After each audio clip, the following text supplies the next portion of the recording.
जय हिंद दोस्तों हम लोग सीटेट 2022 के लिए मैथ्स कंप्लीट कर रहे हैं, जिसके अंतर्गत हम सीटेट के प्रीवियस ईयर एग्जाम्स के मैथ्स के क्वेश्चन सॉल्व कर रहे थे। आइए इस वीडियो हम देखने वाले हैं कि लास्ट ईयर जो सीटेट का एग्ज़ाम हुआ था 23 दिसंबर 2022 को, उसका जो पेपर सेकंड हुआ था उसमें जो भी मैथ्स के क्वेश्चन आए थे उन्हें हम यहाँ पे डिस्कस करेंगे। तो आइए वीडियो को शुरू करते हैं, देखते हैं कौन कौन से क्वेश्चन आए थे और उनको हम लोग किस तरह से सॉल्व कर सकते थे। तो यहाँ पर पहला क्वेश्चन है, किसी त्रिभुज के कोणों का अनुपात 2:3:5 है। इस त्रिभुज के सबसे छोटे और सबसे बड़े कोण का योग क्या है? ठीक है, सबसे छोटे और सबसे बड़े कोण का योग पूछ रहा है और वो त्रिभुज के जो तीनों कोण हैं उनका अनुपात ये दे रखा है। ठीक है, सपोज त्रिभुज का कुछ इस टाइप से होगा, कुछ इस टाइप से सब त्रिभुज होगा। तो जो ये है त्रिभुज का एक कोण वो 2 अनुपात में है। ये 2 अनुपात का मतलब है 2, और इसके साथ में हम कोई कांस्टेंट नंबर मिलाएंगे तो मान लेते हैं ये कोण है 2x और ये कोण है 3x और ये कोण है 5x। ठीक है, ऐसे करके त्रिभुज के तीनों कोण ऐसे टाइप थे। तो एक प्रॉपर्टी आपको याद होगी, त्रिभुज के जो तीनों कोण होते हैं उनका योगफल होता है 180 अंश। ठीक है, त्रिभुज के तीनों कोणों का योगफल 180 अंश होता है। तो हम ऐसा लिख सकते हैं कि 2x plus 3x plus 5x, ये अगर तीनों कोणों का हम जोड़ लेंगे तो इनका मान जो अंश में आएगा वो 180 अंश आ जाएगा। ठीक है, अब यहाँ से हम देखिए x की वैल्यू निकाल लेंगे, फिर बड़ा और छोटा कोण हमारा निकल आएगा। तो यहाँ से देखिए 5x ये है, 3x ये है और 2x है। 5 3 8 और 2 10x, तो ये हो जाएगा आपका 10x। 10x बराबर 180 अंश है। तो यहाँ से x बराबर क्या हो जाएगा 180, और ये 10 बराबर के इधर जाएगा तो नीचे चला जाएगा। ठीक है, अब देखिए ये 10 से कटेगा तो 10 88, सॉरी 10 एकम 10 और 10 88, तो ये आपका 18 आ जाएगा। ठीक है, तो x का मान 18 अंश आ गया। अब देखिए ये बोल रहा है कि सबसे बड़े कोण और सबसे छोटे, जैसे ही लिख सकते हैं x बराबर 18 अंश, तो सबसे बड़े कोण और सबसे छोटे कोण का योगफल निकालना है। तो देखो अगर यहाँ पर आप देखेंगे तो जो 2x का मान होगा 2 अनुपात में वो सबसे बड़ा है, सबसे छोटा है, और जो 5 अनुपात में होगा वो सबसे बड़ा है। तो हम सबसे बड़ा सबसे छोटा क्या हो जाएगा आपका 2x हो जाएगा और सबसे बड़ा हो जाएगा आपका 5x। तो इन दोनों का योग बोल रहा है ना, तो इन दोनों को जोड़ देंगे। तो देखिए हम ऐसे कर सकते हैं 2x और इसमें हम जोड़ देंगे 5x। ठीक है, 5x, तो ये जोड़ेंगे तो ये हो जाएगा आपका 7x। यही हमारा योग, यही क्वेश्चन का आंसर पूछ रहा था। तो यहाँ पर हम x का मान रख देते हैं 7 गुणे x का मान आपका है 18। ठीक है, तो 18 से गुणा करते हैं, 18 से 126, तो ये 126 अंश आ जाएगा। तो हमारा यही इस क्वेश्चन का आंसर हो जाएगा। ऑप्शन नंबर हम बी लगा देंगे। ओके, आपको दोस्तों फिर से रिवाइज करवा देंगे कि जो त्रिभुज के तीनों कोणों का योगफल होता है वो 180 अंश होता है। ठीक है, और अगर हमें कभी अनुपात में मान दे रखा तो उनको हम एक कांस्टेंट नंबर मान करके उनकी फिक्स वैल्यू मान लेते हैं। ओके, चलिए नेक्स्ट क्वेश्चन देखते हैं।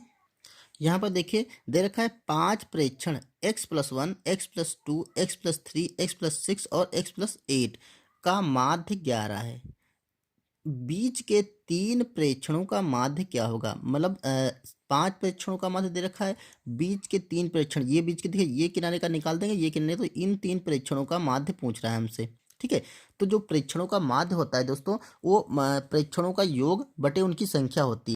तो ये फार्मूला होता है प्रेक्षणों का माध्य। किसी भी आपको किसी भी राशियों का माध्य निकालना होगा तो हम क्या करें, उन राशियों का योग कर देंगे, सारी राशियों को जोड़ देंगे बटे उनकी जितनी संख्या होगी। जैसे यहाँ पर देखिए, यहाँ पर कितनी संख्या है, 5 प्रेक्षण है ना, एक ये 2 3 4 5 प्रेक्षण, तो 5 से हम भाग करेंगे। देखिए ऐसे कुछ करेंगे, प्रेक्षणों का योग करेंगे तो इन सबको हम जोड़ देंगे। जैसे है x+1 प्लस x+2, ठीक है, plus x+3 plus x+6 plus x+8, इन सबको हमने जोड़ दिया। अब बटे इनकी संख्या से भाग कर देंगे, इनकी संख्या 5 है तो 5 से भाग कर देंगे, यही इसका क्या निकल आएगा, इनका जो माध्य निकल जाए वही निकल आएगा। ठीक है, ये उसका माध्य निकलेगा। अब देखिए उन्होंने कहा है इसका माध्य बराबर 11 दे रखा, तो ये हमने माध्य अपने तरीके से निकाला है, लेकिन इनके अकॉर्डिंग ये 11 दे रखा, तो इसको हम बराबर कर सकते हैं, बराबर ये 11 आ जाएगा। ठीक है, तो अब देखिए यहाँ पर जोड़ लीजिए, यहाँ पर पहले जो x चर मान है उनको हम अलग जोड़ लेते हैं और अचर मानों को अलग जोड़ लेते हैं। देखिए एक x यहाँ पे है, एक x यहाँ पे, 2x हो गए,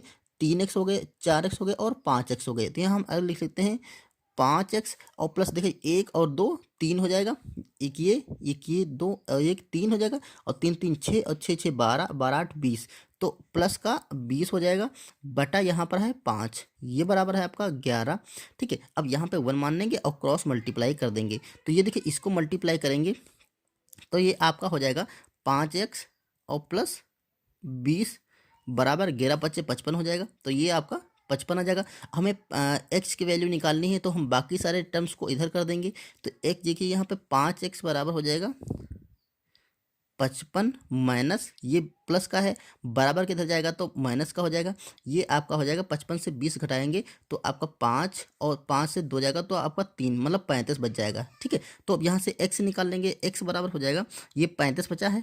ठीक है, ये 5 मल्टीप्लाई में बराबर किधर जाएगा डिवाइड में हो जाएगा, तो ये 5 से डिवाइड हो जाएगा, 5 से काटेंगे 5 7 35, तो जो x की वैल्यू आ जाएगी वो आ जाएगी आपकी 7। ठीक है, अब देखो उसने कहा है कि इसके जो बीच के 3 प्रेक्षण हैं, ये वाले बीच के 3, इनका योग इनका माध्य निकालना है। तो बीच के 3 प्रेक्षणों का पहले हम योग निकाल लेंगे, फिर उनका माध्य निकाल लेंगे, उनका योग निकाल लेंगे, फिर उनकी संख्या से डिवाइड कर देंगे। तो देखो बीच के जो 3 प्रेक्षण हैं उनका योग क्या हो जाएगा, यहाँ पर x की जगह हम 7 रख लेंगे। ठीक है, तो देखो ये बन जाएगा आपका 7 और 2 9 बन जाएगा, तो 9 प्लस ये बन जाएगा 7 और 3 10 बन जाएगा, तो यहाँ पर 10 और प्लस यहाँ पर x की वैल्यू 7 रखेंगे, 7 और 6 13, तो ये आपका 13 बन जाएगा। और बटे इनकी संख्या से डिवाइड कर देंगे, संख्या क्या है इनकी 3 है ना, 1 2 3, तो यहाँ पर हम 3 से डिवाइड करेंगे, यही हमारा इसका आंसर निकल आएगा यानी माध्य निकल आएगा। तो देखो यहाँ पर हो जाएगा 10 9 19, या ऐसे जोड़ सकते हैं 13 और 10 23 और 23 9, ये आपका हो जाएगा 23 10 43 सॉरी 23 10 33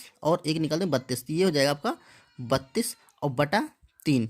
तो यहाँ पर देखिए 3 है नीचे, तो ये हमारा इन जो 3 प्रेक्षण है उनका माध्य हो जाएगा। ठीक है, तो ऑप्शन देखिए 32/3 ऑप्शन नंबर हम सी लगा देंगे। दोस्तों इसमें मेन क्या था, इसमें जो माध्य का फार्मूला था प्रेक्षणों का योग बटे उनकी संख्या, ठीक इसी से डिवाइड कर देना था और हमें x की वैल्यू निकाल करके इसमें माध्य निकाल लेना था। ओके, तो चलिए नेक्स्ट क्वेश्चन देखते हैं। देखिए जो अगला क्वेश्चन आया था वो दे रखा था 3, ये 3 ब्रैकेट में 7x + 4 बराबर है -4x और -8, तो 5x + 8/3 का मान क्या होगा। ठीक है, इसका मान निकालना है, तो इसको देखिए सॉल्व कर लेते हैं। यहाँ पे x का मान यहाँ से निकाल लेंगे, वो x मान यहाँ पे रख देंगे, हमारा आंसर आ जाएगा। तो इसको सॉल्व कर देखिए 3 से इसको कट कर मतलब 3 से इसको ब्रैकेट ओपन करेंगे तो 3 7 21, तो ये 21 x हो जाएगा, प्लस अब 3 से इसको मल्टीप्लाई करेंगे, 3 चक्कू 12, तो ये 12 हो जाएगा। इधर बनेगा -4x और -8। ठीक है, तो आप देखिए यहाँ पर क्या हो रहा है हम क्या करेंगे, जो x के पद हैं उसको हम बराबर के इधर ले जाएंगे और जो संख्याएं बराबर के इधर ले जाएंगे। तो देखिए ये वाला अगर x हम इधर ले जाएंगे तो ये हमारा हो जाएगा 21x और माइनस का है तो इधर जाएगा तो प्लस का 4x हो जाएगा, बराबर यहाँ पर देखिए 8 है और ये बराबर के इधर जाएगा तो ये माइनस का था, ये भी माइनस का 12 हो जाएगा। तो अब इसे देख लीजिए, तो ये 21 और 4 25x हो जाएगा और बराबर ये हो जाएगा 12 8 20x माइनस का 20। ठीक है, अब यहाँ से हम x का मान निकाल लेंगे तो -20/25, इसे कट करेंगे तो देखिए 5 से कटेंगे, 5 चक्कू 20 और 5 25 25, तो x का जो मान आ गया वो -4/5 आ गया। अब यही मान हम उठा करके इसमें रख देंगे तो हमारा आंसर निकल आएगा। तो देखिए यहाँ पर 5 गुणा x की जगह रख देंगे -4/5 और प्लस का 8 और नीचे इसके दे रखा है आपका 3। ठीक है, तो देखो ये 5 से 5 कैंसिल हो जाएगा और ये बचेगा -4 प्लस का 8/3। तो इसे देख लीजिए क्या हो जाएगा, प्लस का 8 बड़ा है -4 छोटा है, तो 8 से 4 जाएगा तो आपका बचेगा 4/3। यही इस क्वेश्चन का आंसर हो जाएगा। तो ऑप्शन देखिए 4/3, ऑप्शन नंबर हमारा बी सही हो रहा है। ओके, चलिए अगला क्वेश्चन देखते हैं। यहाँ दे रखा है 1 + x + xy प्लस का x² y/3 + 2x + x² बराबर है। ये किसके बराबर है, तो इसको क्या करना है, हमें कॉमन लेकर के पक्षांतर कॉमन लेकर नीचे ऊपर से कट कर देना है। देखिए कॉमन कैसे लेंगे, यहाँ पर 1 + x रखा है तो यहाँ पर 1 + x ही रखेंगे, इसको ब्रैकेट में कर लेते हैं प्लस, और देखिए यहाँ पर हम क्या कॉमन ले लेंगे जो 1 + x बच जाए। अगर यहाँ से हम x y निकाल लेंगे तो यहाँ पर 1 बच जाएगा, तो यहाँ पर देखिए हम x और y कॉमन लेते हैं तो इस जगह पे क्या बन जाएगा 1।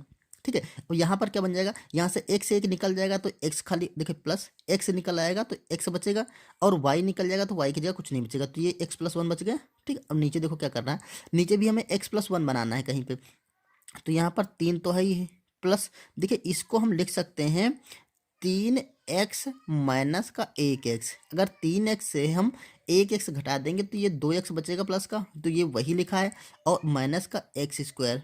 ठीक है, अब देखो यहाँ पर भी कॉमन ले सकते हैं हम। यहाँ क्या करते हैं, एक्स, देखिए एक्स प्लस वन या वन प्लस एक्स को कॉमन लेते हैं, वन प्लस एक्स हमने कॉमन ले लिया, तो यहाँ पर क्या बचा, देखो ब्रैकेट में इधर तो बचा आपका वन, क्योंकि यहाँ पे कुछ नहीं रह गया, जहाँ पे कुछ नहीं वहाँ पे वन बच गया। ठीक है, प्लस यहाँ पर देखिए क्या बचा, एक्स वाई, एक्स और वाई। ठीक, और नीचे देखो यहाँ पर क्या बच रहा है, यहाँ पर हम कॉमन लेंगे, यहाँ पर तीन, तो तीन हमने कॉमन लिया, तो यहाँ देखो वन बचेगा और प्लस का एक्स बच जाएगा। ठीक है, यहाँ पर हम माइनस का एक्स कॉमन लेंगे, माइनस का एक्स कॉमन ले लिया, तो यहाँ पर देखिए वन बचेगा और प्लस का यहाँ पर भी एक्स बच जाएगा। ठीक, अब यहाँ पर देखिए हम देखते हैं, तो एक्स प्लस वन या वन प्लस एक्स, और इधर बचेगा वन प्लस एक्स वाई, और नीचे देखिए वन प्लस एक्स कॉमन लेंगे तो वन प्लस एक्स कॉमन ले लिया, यहाँ पर बचेगा तीन माइनस एक्स। ठीक है, अब देखिए ये वाला पूरा पूरा कैंसिल हो गया, यही हम काट के कैंसिल करना चाह रहे थे, ये कैंसिल हो गया, तो हमारा बच गया one plus x y upon तीन माइनस एक्स। तो यहाँ देखिए ऑप्शन नंबर आपका बी मिल रहा है, वन प्लस एक्स वाई बटे तीन माइनस एक्स, ऑप्शन नंबर इसका बी सही होगा। ओके, आइए अगला क्वेश्चन देखते हैं। यहाँ पर क्वेश्चन अगला है, निम्न में से कौन सी संख्या 6 से विभाज्य है। दोस्तों ऐसी इन चारों संख्याओं में से 6 से विभाज्य संख्या हमें देखना है, तो या तो क्या करें, हम चारों संख्याओं को हम 6 से कट करके इसको भी 6 से भाग करें, इसको भी 6 से भाग करें, तो पता चल जाएगा कौन सी संख्या 6 से विभाज्य है, जिसमें शेषफल 0 बचेगा या शेषफल कुछ नहीं बचेगा, तो वो संख्या 6 से विभाज्य होगी। लेकिन उसमें हमारा बहुत सारा समय टाइम बर्बाद होगा, तो इसके लिए हम आपको बताते हैं, जो 6 से विभाज्य संख्या होती है उसमें उसकी कंडीशन क्या होती है, वो संख्या 2 से विभाज्य होनी चाहिए और 3 से विभाज्य होनी चाहिए।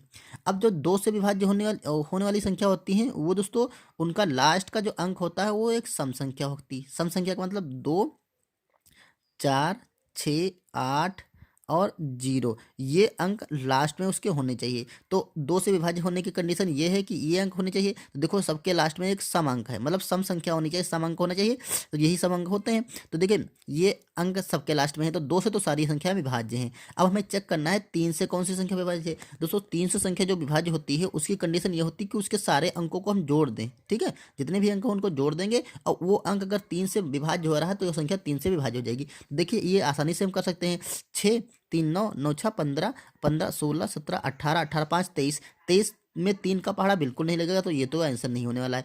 6 5 11 11 12 13 14 14 6 20, ठीक है 20 4 24, ये 24 में 3 का पहाड़ा लग जा रहा है ना, तो ये संख्या 3 से विभाज्य है, अतः ये इसी क्वेश्चन का आंसर होगा, क्योंकि एक ही आंसर होगा तो बाकी कोई हो नहीं सकता। तो आगे चेक कर लेते हैं, 8 5 13 13 3 16 और 16 और 6 22 और 22 4 26, 26 में 3 का पहाड़ा नहीं लगेगा, तो ये भी संख्या नहीं होगी। यहाँ देखिए 8 और 3 11 और 11 5 16 और 16 3 19 19 4 23, तो ये भी 23 है, 23 में 3 का पहाड़ा नहीं लगेगा, तो ये भी विभाज्य नहीं होंगी। ठीक है, तो ये संख्या हमारी ये आ जाएगी 46,356, ये 3 से मतलब 3 और 2 से दोनों से विभाजित, अतः ये 6 से विभाज्य होगी। अब आप इसको अगर चेक करेंगे तो ये 6 से विभाज्य निकलेगी। ओके, तो एक बार हम रिवाइज करवा देंगे। कंडीशन क्या होती है 6 से विभाजित करने वाली, कि वो संख्या 2 से भी कटनी चाहिए और 3 से भी कटनी चाहिए। और 2 से कटने की कंडीशन क्या होती है, उसका जो लास्ट का अंक है वो एक सम संख्या होनी चाहिए, मतलब 2 4 6 8 या 0 होना चाहिए। और जो 3 से कटने की कंडीशन होती है, तो उसके सारे अंकों को हम जोड़ लें। ठीक है, ऐसे करके जोड़ लें सारे अंकों को, और वो उसमें 3 का पहाड़ा लग रहा है, तो वो संख्या 3 से विभाजित हो जाएगी। अब जब दोनों से विभाजित होगी तो वो 6 से विभाजित हो जाएगी। ओके, तो अगला क्वेश्चन चलिए करते हैं।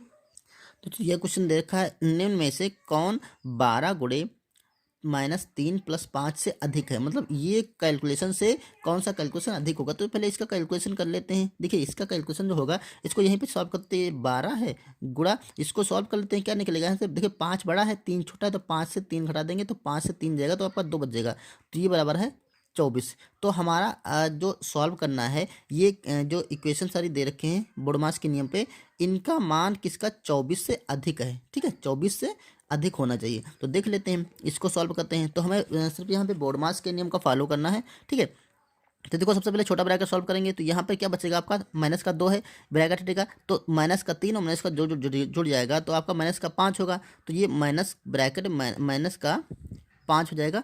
और यहाँ पर दे रखा है आपका बड़ा ब्रैकेट बाहर 6। ठीक है,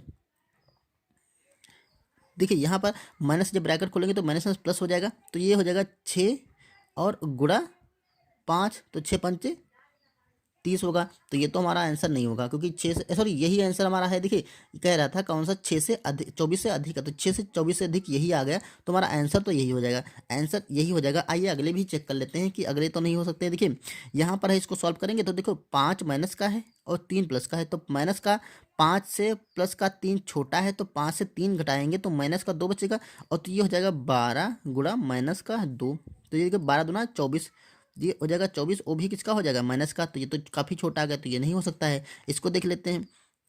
तो ये देखिए माइनस का 3 और माइनस का 2, ठीक है। माइनस के 3 से 2 घटा देंगे तो ये माइनस का, देखिए माइनस का 3 बचेगा और इधर माइनस का 2 बचेगा, और बाहर है आपका 8, तो ये हो जाएगा 8 गुणा माइनस माइनस के माइनस ही रहेंगे, तो माइनस के 5 हो जाएगा, तो 8 पंचे 40, ये माइनस का 40 आएगा। ये भी नहीं होगा क्योंकि ये माइनस का लगा है, ठीक है।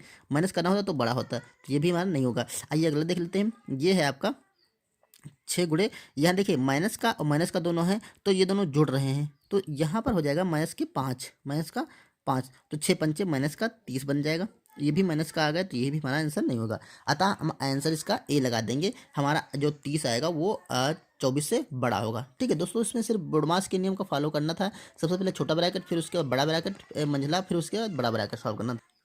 दोस्तों अगर वीडियो पसंद आ रहा हो तो इसे लाइक कर लीजिएगा, चैनल पर नए हैं तो सब्सक्राइब कर लीजिएगा, ठीक है। आइए अगला क्वेश्चन देखते हैं। तार के 2 टुकड़ों में से प्रत्येक की लंबाई 30 सेंटीमीटर और तार के एक टुकड़े को वर्ग तथा दूसरे टुकड़े को समबाहु त्रिभुज बनाया गया है। वर्ग व त्रिभुज के क्षेत्रफलों का अनुपात निकालना है। देखिए तार के 2 टुकड़े हैं, एक 30 सेंटीमीटर लंबा होगा और दूसरा भी 30 सेंटीमीटर लंबा होगा।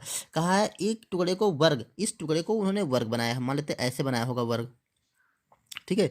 ऐसे वर्ग बनाया होगा, और दूसरे टुकड़े को उन्होंने समबाहु त्रिभुज बनाया, इस टुकड़े को समबाहु त्रिभुज वैसे बनाया होगा, ठीक है। समबाहु जिसकी सारी भुजाएं बराबर होती हैं और वर्ग जिसकी भी सारी भुजाएं बराबर होती हैं। अब कह रहा है प्रत्येक टुकड़े का, देखिए ये बनाया गया है वर्ग का, और देखो वर्ग व त्रिभुज के क्षेत्रफलों का अनुपात निकालना है। तो हम अनुपात तब तक नहीं निकाल सकते जब तक कि हमें इनके क्षेत्रफलों के लिए फार्मूले नहीं मिल जाते हैं, और फार्मूले हमें पता है, लेकिन वहाँ पर क्या होता है भुजा स्क्वायर। देखिए अगर इसका अनुपात निकालेंगे वर्ग, वर्ग का क्षेत्रफल, ठीक है, और बटा किसका? त्रिभुज का क्षेत्रफल, तो यहाँ पर हम त्रिभुज का क्षेत्रफल, ये होता है वर्ग का क्षेत्रफल को होता है भुजा स्क्वायर होता है, ठीक है।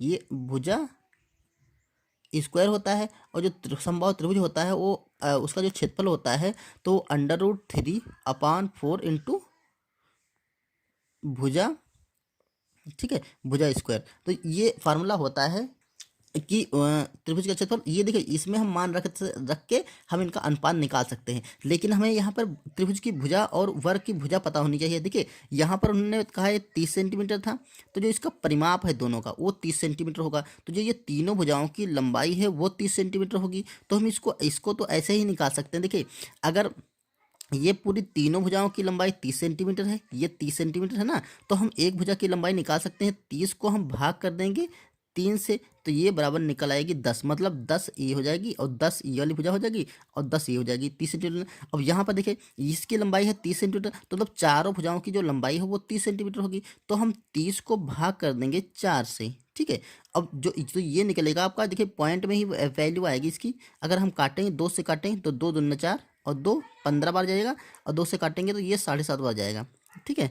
तो 7.5 ये हो जाएगी 7.5, और 7.5 ये, 7.5 ये, और 7.5 ये हो जाएगी, ठीक है। या फिर हम इसको ऐसे लिख सकते हैं 15/2 भी लिख सकते हैं, ठीक है। अब ये वाले जो मान है ये यहाँ पर भुजा में रख देते हैं, तो देखिए कैसे रखते हैं। जब भुजा स्क्वायर करेंगे तो ना, तो भुजा 15 यानी कि इसका स्क्वायर हो जाएगा, चाहे तो ये रखो चाहे तो ये रखो, कि दोनों सेम ही। इसको रखेंगे तो हमें कट नहीं करना पड़ेगा, तो ये देखिए 15 हम 2 रखेंगे और इसका हम कर देंगे स्क्वायर, और नीचे क्या हो रहा है, नीचे √3/4 इंटू भुजा क्या है 10 है, तो हम क्या करेंगे 10 का स्क्वायर कर देंगे, ठीक है। इसे हम सॉल्व कर देंगे, हमारा अनुपात में मान आ जाएगा। तो देखिए हम यहाँ पर इसे सॉल्व कर रहे हैं, ये हो जाएगा 15 का, इसको कर लेते तो 15% 200 आपका 25 हो जाएगा, बटा नीचे कितना हो जाएगा 4 हो जाएगा, 2 दूना 4। अब जो यहाँ पर है इसको बराबर के ऊपर ले जाएंगे, सॉरी ये जो लाइन है इसके ऊपर ले जाएंगे तो ये पलट जाएगा। देखो 4 को हम कर लेंगे ऊपर और √3 कर देंगे हम नीचे। अब ये देखिए ये नीचे है,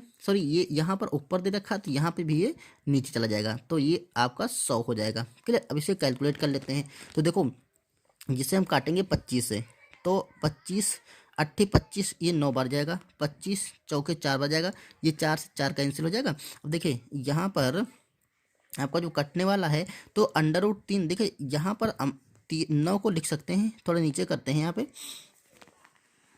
देखिए यहाँ पर 9 को लिख सकते हैं √3 गुणा √3 गुणा 3। देखो 3 को हम √3 कर सकते हैं क्योंकि नीचे वाला हमारा 3 काटना है ना, तो यहाँ पर देखिए 4 और गुणा √3 ऐसे दे रखा। अब इस 3 को हम 3 से कट कर देंगे, ठीक है दोस्तों। इसको करने की जरूरत नहीं क्योंकि ऑप्शन में देखिए, ऑप्शन में 9 और अनुपात 4√3 दे रखा है, तो जो यहाँ से बनेगा अनुपात आपका, ये देखिए ऊपर बन जाएगा आपका 9, ठीक है, ऊपर 9 आपका बन गया, नीचे बन गया आपका 4√3, 4√3, तो यही हमारा ऑप्शन सही हो जाएगा। देखिए इसको लिख सकते हैं हम 9:4√3, तो ये हमारा ऑप्शन नंबर हम बी सही कर सकते हैं। ये देखिए 9:4, इसको तब करते हैं जब इसके आगे का कोई ये अनुपात ना मिल रहा होता। ओके, तो इस तरह से इसका अनुपात हो जाएगा 9:4√3। तो दोस्तों ये थे कुछ क्वेश्चन जो 23 दिसंबर 2022 वाले सीटेट के सेकंड पेपर से लिए थे हमने। अगर आपको वीडियो पसंद है तो इसे लाइक करिए, चैनल पर नहीं तो सब्सक्राइब कर लीजिए, और अगर आपको हमारे पुराने वीडियो देखना है तो चैनल की प्लेलिस्ट में जाइए, वहाँ पर सीटेट के नाम से एक प्लेलिस्ट बनी है, उसमें सारे प्रीवियस ईयर एग्जाम्स के हमने क्वेश्चन कराए हैं। चलिए मिलते हैं किसी नेक्स्ट वीडियो में, तब तक के लिए थैंक यू।